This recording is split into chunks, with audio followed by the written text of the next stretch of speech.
Next to the house was an old, disused railway line where we were all forbidden to play by our mums. Of course, this is where we played the most, especially in the dark moor of the Victorian tunnel.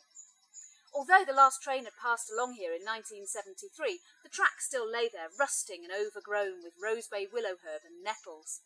The banks were choked with bindweed and brambles, which scratched at our faces and tore at our clothes as we tried to climb over the tunnel.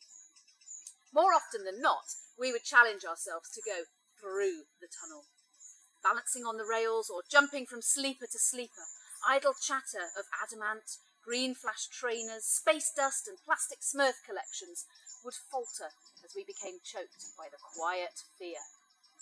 "I ain't scared," declared Sharon Creed, terror glimmering in her eyes in the gloom. We would get about halfway through the tunnel, and then we would hear the clatter of distant trains on the main line about a mile down the road. We could never be quite sure that a train wouldn't pass along our track, and although we knew that the sounds we heard were far away, we were still panic-stricken that we would get stuck in the tunnel at the mercy of an oncoming surprise train. Of course, we could always duck into the niches that were in the walls of the tunnel, designed for railwaymen to hide in while trains passed. If we did that, we would be grabbed from behind by the ghosts of Victorian railwaymen who'd been horribly killed whilst constructing the tunnel. And anyway, there was a ghost train that came along here every hour, so that was bound to get us. We would quicken our pace to a staggering run, stumbling and tripping in the dark, kicking ballast everywhere in our haste to get to the light, to emerge, giggling and gasping to the safety of the other side. Once we'd survived the threat of the train that never came, we would carry on to the racecourse station, a tiny and once picturesque Great Western building, but now it was abandoned and a perfect place for children not to play. We loved jumping off the platform and rummaging in the bushes to find bits of old signs and old engine, and going into the building itself, where it was clear that people slept from time to time, judging by the beer cans and the ragged blankets. Among the graffiti on the walls was a huge picture of the male genitalia, while under the bridge nearby the word "Packies Out" and the National Front logo. Emma Vaughan said that she had heard that a packie was a type of a shop, while Louise Revel swore blind that NF stood for Nottingham Forest. There was always evidence that other people considered this railway line to be their domain as well, not other kids, but bigger, older people. Burnt-out motorbikes, old cider bottles, carrier bags full of glue, and the remains of old bonfires told us that this was the den of iniquity that everyone said it was. One day, we were coming home. We'd just come back through the tunnel, and David Holbrook spotted a ripped-up magazine in the bushes. We hastily gathered a few pieces to see if we could work out what it was.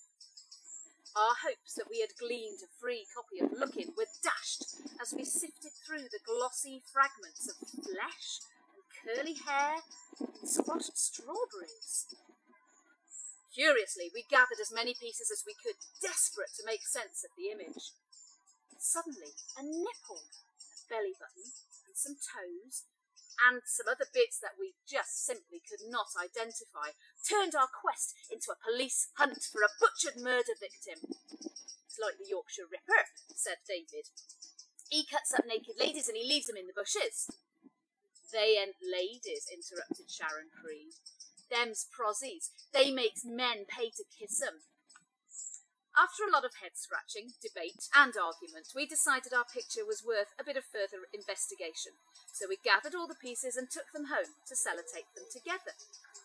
We created a face, shoulders, feet, a belly, boobies, and then some legs that seemed to have hair at the top of them, and then some red, fleshy, hairy bits, and then more strawberries, and no sign of any clothes.